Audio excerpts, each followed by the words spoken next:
and Crump. So hopefully you all won't be too disappointed, but it's a great panel, a great topic, a great discussion, and so we should do well with this. And there's simply no more important issue right now in America than policing. And this panel is going to be addressing the George Floyd Justice in Policing Act. We're going to have a number of panelists, and we will introduce them in just a moment. But right now, it is our honor and privilege to have the sponsor or one of the sponsors of the bill in the United States Congress, the Honorable Karen Bass, representative from the 37th Congressional District in California, to talk to us and tell us a little bit about the bill. Hello. Let me thank the Reverend for such a kind introduction and congratulate you for your leadership over many decades. The National Action Network has made a profound difference in our country, and I know it will continue to until we achieve racial, social, and economic justice. And thank you so much for this panel today on the George Floyd Justice and Policing Act. Let me just talk a brief minute about the bill. First of all, the most important part of the bill holds police officers accountable. We watched when Derek Chauvin was murdering George Floyd with his knee on his neck, looking at that camera with his hand in his pocket, acting like he had complete impunity, because up until the passage of this bill, frankly, he does. We need to hold officers accountable. They need to be sued if they hurt us, if they kill us. They need to be prosecuted. The standard to prosecute an officer is so high right now, we have to prove what was in their mind. We need to say that that knee on the neck for 9 minutes, we learned, is reckless, and he should be accountable, and that was murder. There are 18,000 police departments in the United States and no national standards, no accreditation. You have to have accreditation to have your hair cut, but not to be a police officer. And then we need to provide resources to communities so communities can re-envision policing, because we know that over the last few decades, we have wiped out, damaged, left our safety net in tatters. And so when things fall through the cracks, we leave it to police officers to pick up the pieces. Police officers shouldn't have to deal with mental health issues. People in a mental health crisis, when family members call the police for help, they shouldn't worry about the police coming in and killing their relative. And so we need to refund our communities. We need to rebuild our safety net. We need to put our resources in health, in social, and in economic programs. And so the bill provides grants to communities to re-envision policing. Now we need to get the bill passed out of the Senate. So I am hoping that the National Action Network during your conference will help to mobilize, help to bring out the pressure. The reason we had the bill in Congress last year was because of the hundreds of thousands of people that were out on the street and demanded change. And so I hope that the National Action Network will continue in your tradition to build that movement, to pressure the Senate, to make sure that we get that bill on President Biden's desk ASAP. Thank you for your leadership. Thank you for your invitation to speak with you today. All right. Let's give a big hand to the Honorable Karen Bass, representative of the 37th Congressional District in California. So we do have a tremendous panel, brothers and sisters, and you know, there really is no more important issue confronting our nation right now than the issue of policing. And as the Congresswoman just said, there will be a battle to get this act past Congress. And sometimes, and some of you were here for the panel this morning with the mothers of the movement, and one of the things when you think about the mothers of the movement and some of what they said is their endurance. Because when you think about the fight for justice and getting these bills through the Congress, it's not about it happening today or tomorrow. It's not about now. It's about how long can you endure in the fight to make sure these things happen, and that's what we are about, and that's what many of the people you will hear today speak about. It is truly ironic when you think about the Michael Brown situation in Ferguson, Missouri. Horrible situation. Everything about that situation said it was willful on the part of the police officer, but he could not get justice, either state or federal. Eric Garner, we watched Eric Garner on tape get strangled to death, but no prosecution on the state level, and on the federal level, there was a fight between the Justice Department in Washington, D.C., and the Eastern District in New York over whether or not they could establish the willfulness for there to be a successful prosecution. And at the end of the day, there was no prosecution in Eric Garner. So that's why we are fighting for this act. The George Floyd Justice in Policing Act is critical to the fight to make a more perfect union with regard to policing in America. We're so pleased today to have on the panel with us Chief Sherilyn C.J. Davis. She's from the Durham Police Department. She's been there for 32 years, dedicated service in law enforcement. She began her career with the Atlanta Police Department, where she learned the essential elements of community engagement and relationship building as a young officer. There she rose through the ranks and eventually became the chief of police for the city of Durham. We welcome her and happy to have her with us this morning. We also want to welcome Jerika Richardson. She's the Senior Vice President for Equitable Justice and Strategic Initiatives for the National Urban League. She leads the organization's advocacy and public education and strategic work on civic engagement, police reform, criminal justice reform, and other justice-related issues. Previously, Ms. Richardson was Deputy Executive Director and Senior Advisor to the Secretary to the Board for the nation's largest independent police oversight agency, the New York City Civilian Complaint Review Board. Let's give Jerika a big welcome. And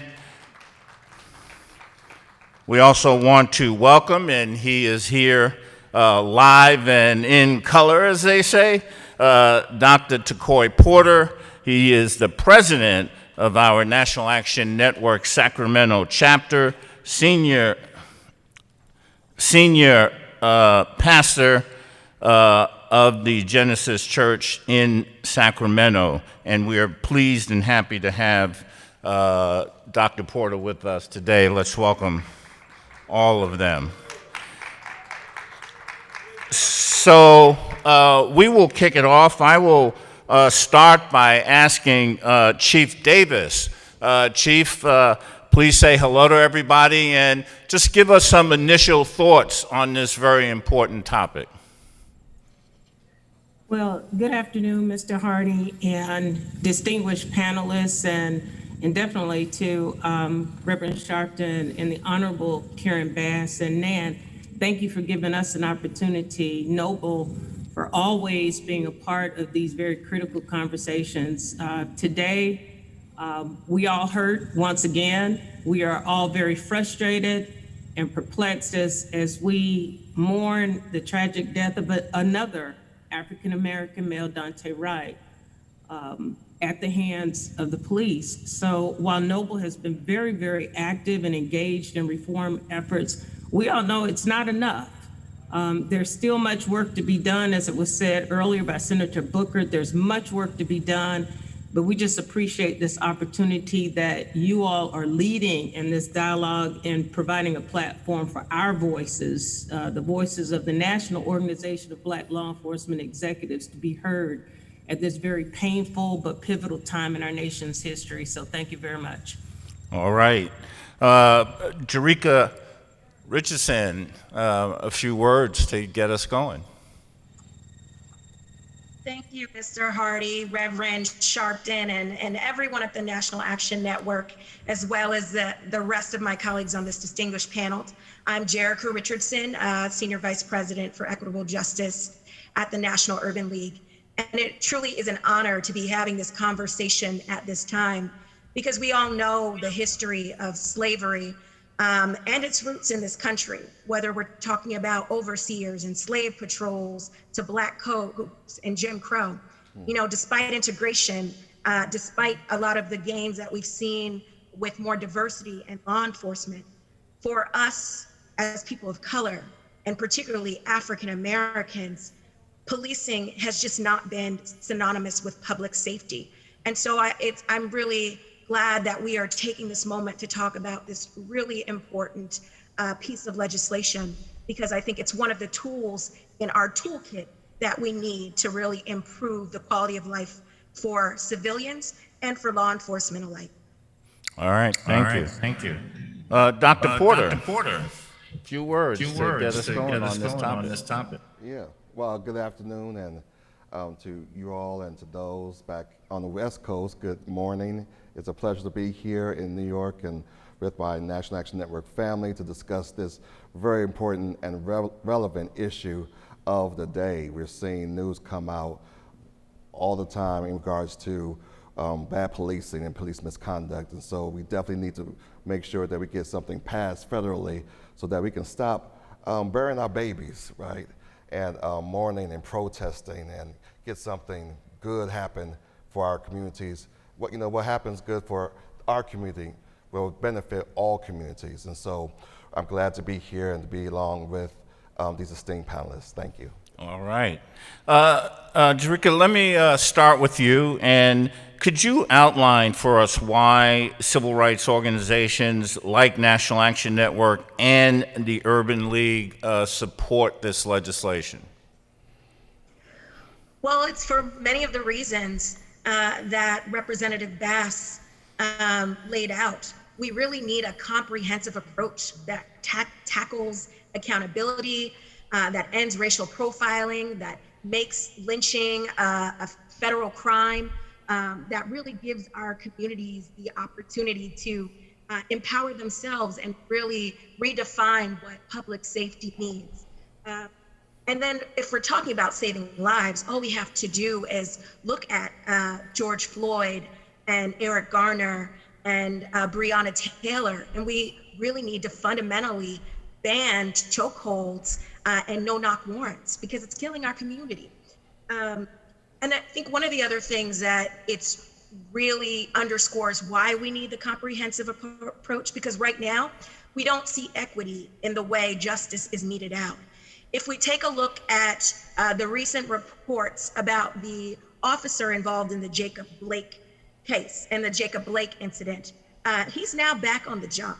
But if we look back 15 years to the officer in Buffalo, an African-American officer, an African-American woman officer at that, who stepped in, was an upstander, and actually stopped her colleague from putting a chokehold on a civilian, she was fired for that. So what we're really looking for is we're looking for equity and national standards. And I think without them, we can never say that in America, I think we should just stop using the term justice system. We should say legal system, because until we move more comprehensive reform forward, it's still unjust. That's so true. Chief Davis, you're the past president and now the chief of police in Durham, North Carolina. In May of 2020, Noble put out a statement regarding the murder of George Floyd. It encouraged law enforcement agencies to adopt effective policing policies and training to build community trust. Can you outline those points that Noble made? So, yes, I can. Thank you again. So in the aftermath of the killing of George Floyd, Noble quickly began drafting what we believed to be critical police reform recommendations to Congress to consider. We started with 4 major recommendations. So But after years of working in this space and understanding the many obstacles that block police reform, to include the systematic, I will say, dismissal of President Obama's 21st Century Policing Task Force recommendations, we knew that critical and impactful change could only be realized through the legislative process. So last year, during my testimony before the U.S. Senate Committee on the Judiciary, we called for national standards. And Representative Bass, the Honorable Representative Bass, mentioned, we call for national standards, which means that police agencies must adopt policies supported by best practices, national best practices. That effectively puts an end to the buffet or smorgasbord type picking and choosing what policies and practices an agency implements. So we believe that every agency should be held to a standard that effectuates real change in key areas. The banning of chokeholds, prohibiting no-knock warrants, you've heard that, especially on drug offenses, limit qualified immunity, mandate officers to adhere to de-escalation training and those policies, duty to intervene. Duty to intervene was so critical in the George Floyd situation. If the officers were mandated to step in and do something instead of standing around, we would have had a different end. And also to invest in social services and programs that prevent crime and address social injustices. So whether it's diversifying departments, fighting for legislative reform, or implementing community programs, Noble, we're committed to doing the work, to building community trust and leading the change that our nation so desperately needs right now. All right. Sister Richardson, I'm going to come back to you very quickly. How will the legislation empower our communities to reimagine public safety in an equitable and just way? Okay. Well, empowering our communities really involves recognizing their values and putting the people who are right now closest to the problem, putting them in power because they're also closest to the solution. It will provide grants for communities. It will create task force and commissions, and it will just really help communities as a whole reimagine and develop concrete, just, and equitable public safety approaches. And so I think we need to give them this power. We need to be able to have them direct where resources go for mental health or guidance counselors in schools, substance abuse programs, a whole host of issues that really need our attention. And we really need to move in a way where we have a unified vision of moving forward, because it needs to be a system that really is empowered, but is centered on truth. All right. Dr. Porter, National Action Network over the last 30 years has tirelessly worked on reforming practices of policing. What are some of the critical reform components of policing in this bill? Well, the George Floyd Justice and Policing Act addresses three key areas of reform in which our esteemed panelists have already talked about, but transparency is being one, training, and then accountability.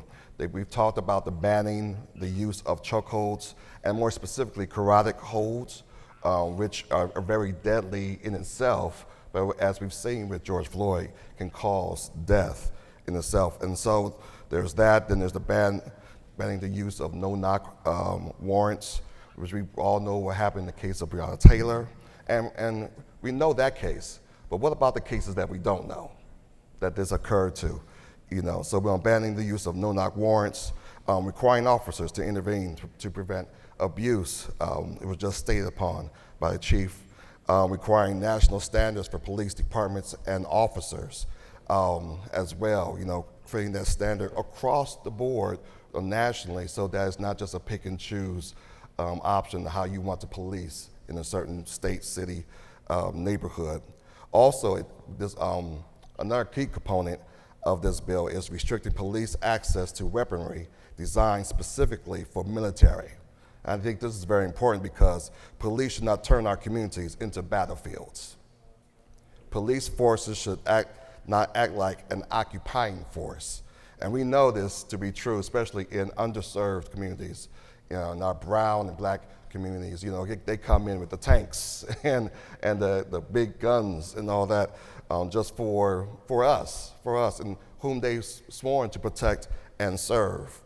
And then there's another key component here that we don't want to overlook, which is changing the use of force standard through the Peace Act. And in California, we're a part of the AB 392, which we've named the Stephon Clark Law.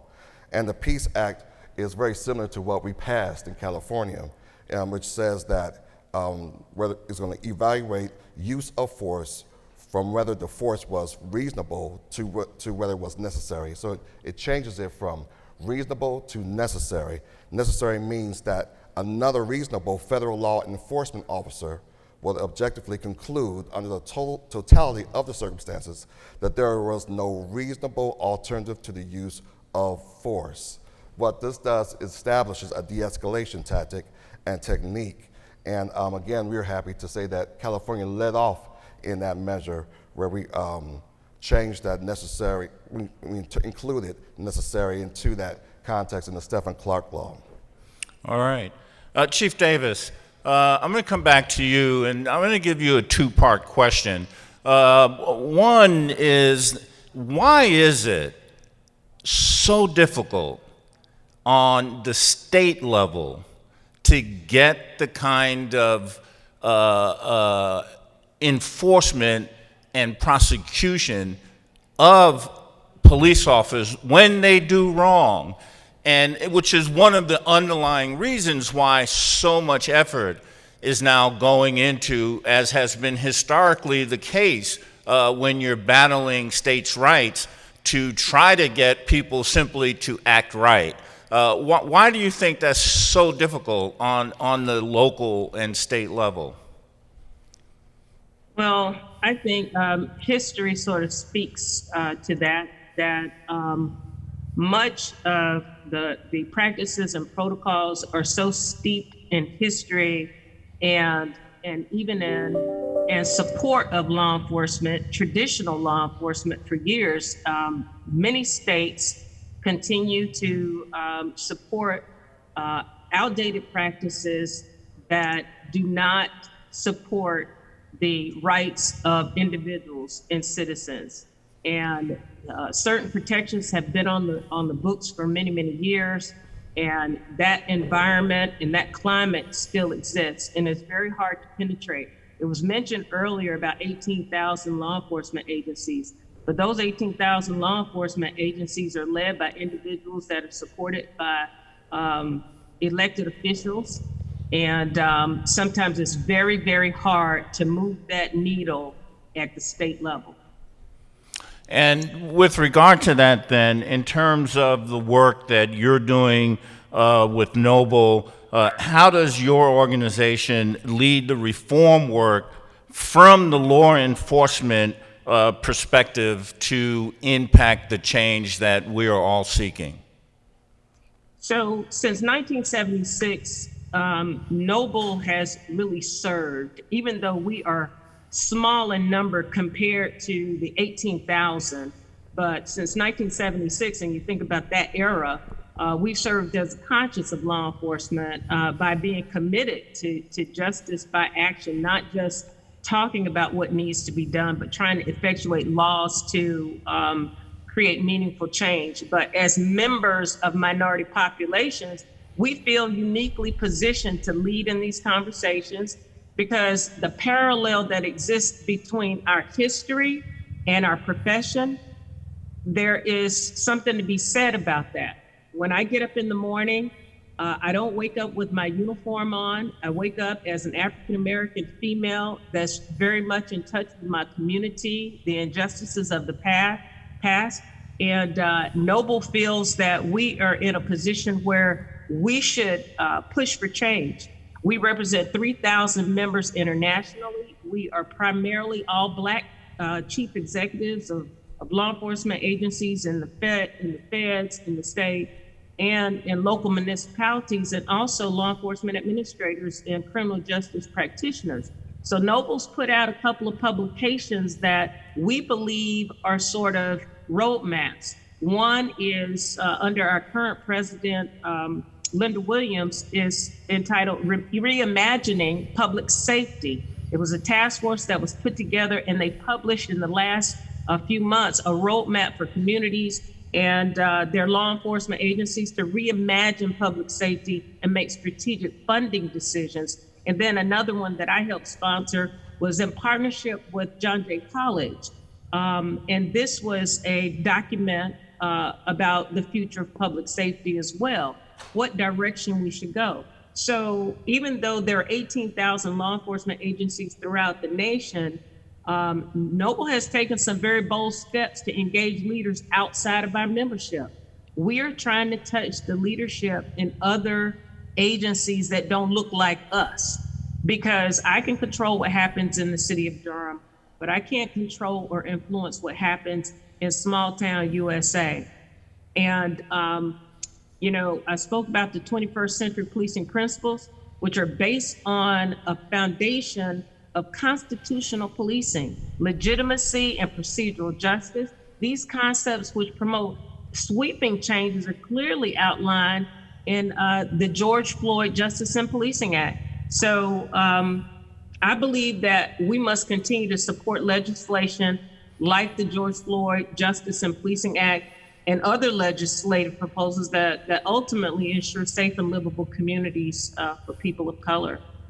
Yeah, and when you think about constitutional policing, you have to always ask yourself, what is so difficult about that for law enforcement in particular to get with and follow? It really shouldn't be as hard as it has been historically, but the fight continues, and certainly Noble is leading on that issue. Qualified immunity, Sister Richardson, is a court-created restriction, if you will. It was created by the courts. Some say it truly does insulate law enforcement officers who may, in many cases, knowingly violate a constitutional right of a person that they're dealing with. But if it was not technically a known right, they can get qualified immunity with regard to having to, at least in the civil context, be responsible for that conduct. Why is this, in terms of the bill that is now before the Congress in terms of qualified immunity? Certainly National Action Network and the Urban League are organizations that truly support and have fought for and are trying to end qualified immunity. But can you speak to why the legislation is a step in the right direction with engaging on this issue of qualified immunity? Well, the legislation is definitely a step in the right direction because the one thing that we see over and over again when we talk about the events of 2021 or 2020 or even the years leading up to it was the public's mistrust in the system for the fact that there's a lack of accountability. And while we are looking for more accountability from the courts on the criminal side, the civil component is something that is just as important. You laid out qualified immunity. I think one of the things that we've seen over the years is it acts like absolute immunity. And really ending that is critically important to restore public trust. But it's also important for police officers, for them to understand that there are consequences and repercussions to their actions.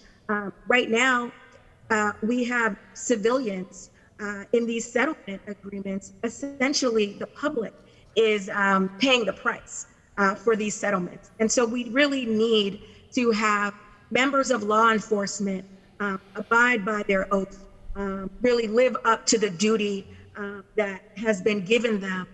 And we need to stop shielding those who are committing misconduct. You should not be shielded for engaging in activity like that, because it's killing folks, it's harming us, it's harming the community. And we're the ones that are really paying the price for that. So there really needs to be some more individual responsibility.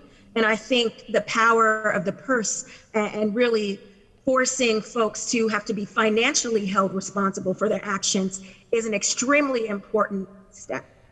All right, thank you.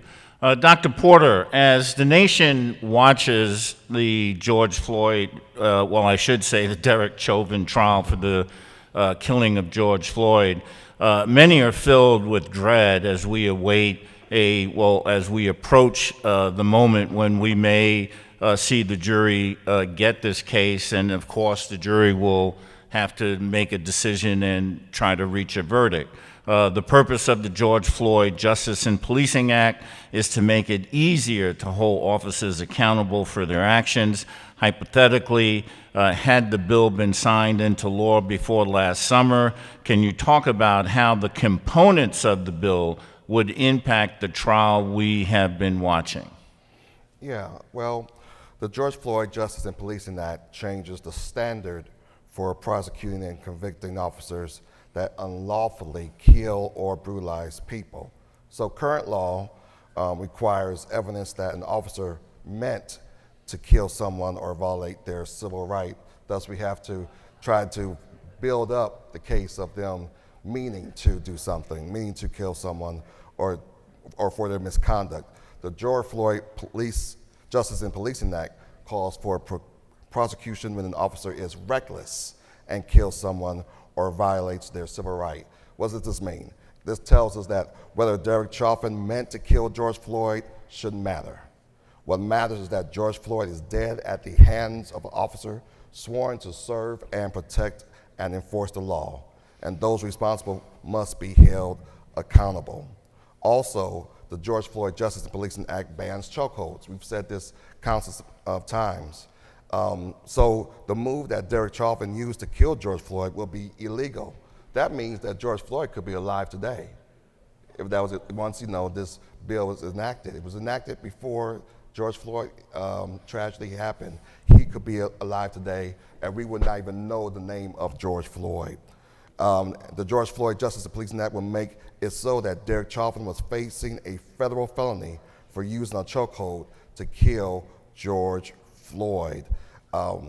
There's some other things that we have to look at. We've heard about the report to intervene in abuse. The officers standing by watching Derek Chauvin kill George Floyd are also responsible for his death.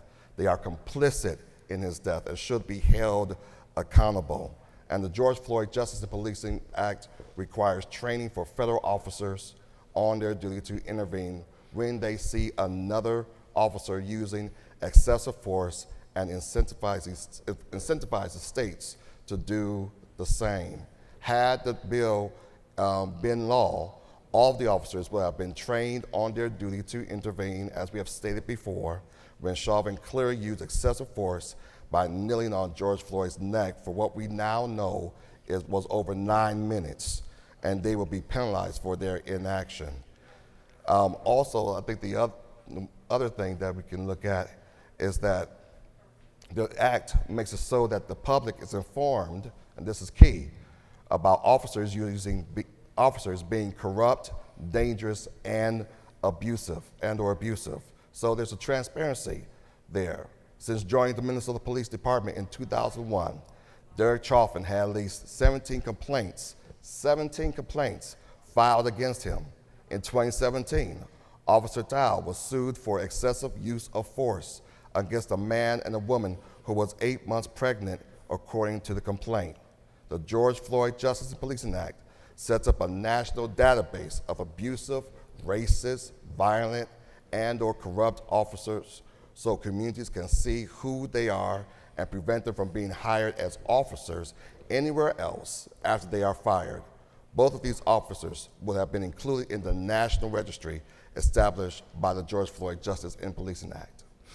Right, and this is a fight that, as we said at the top, is not something that's going to happen overnight.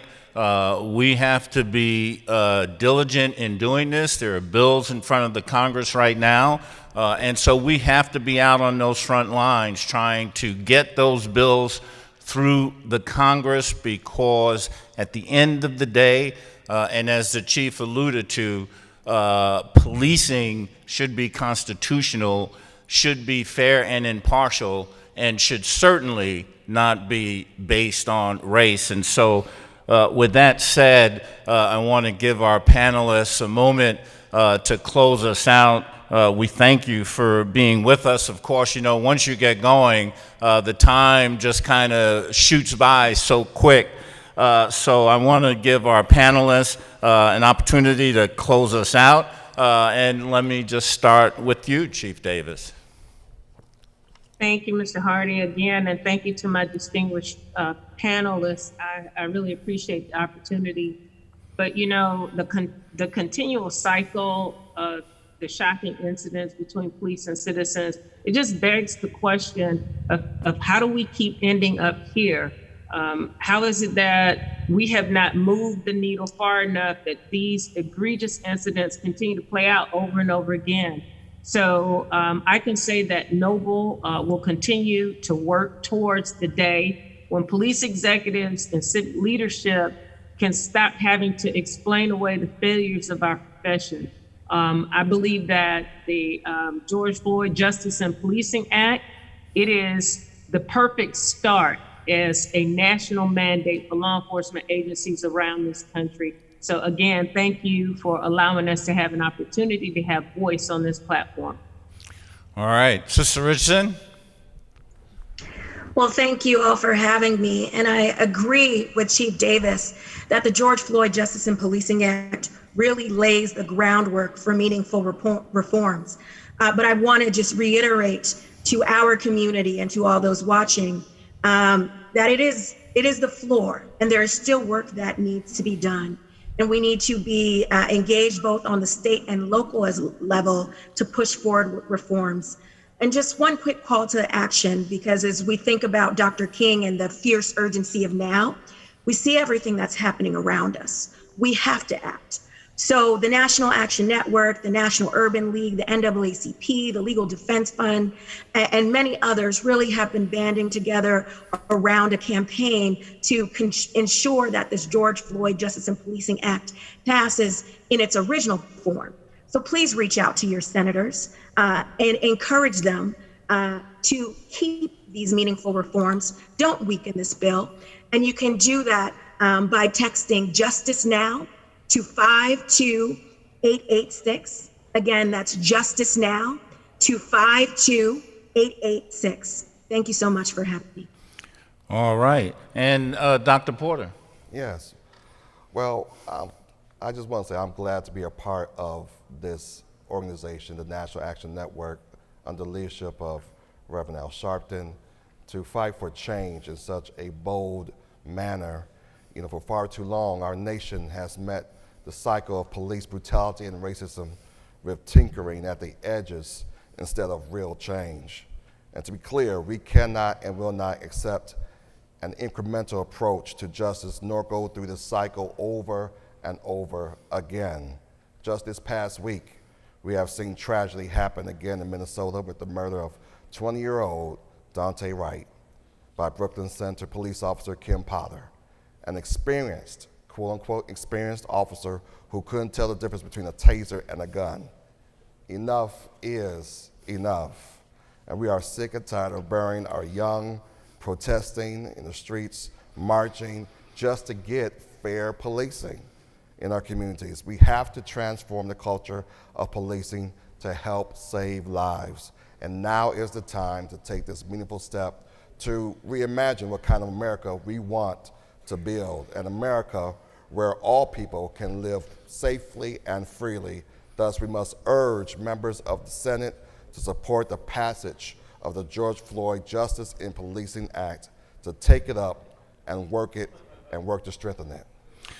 I Can't Breathe should be remembered as the clarion call that caused this nation to rise up, speak truth to power, and bring about the change we deserve. Let's thank Chief Justice. Let's thank Jerika Richardson. Let's thank Dr. Porter. Let's thank the Honorable Congresswoman Karen Bass, and of course, Benjamin Crump, who I stood in for because they have just indicted the police officer in Minneapolis or in Brooklyn Center that killed the young men this week. And we will continue. Thank all of you that are with us. God bless you. Thank you.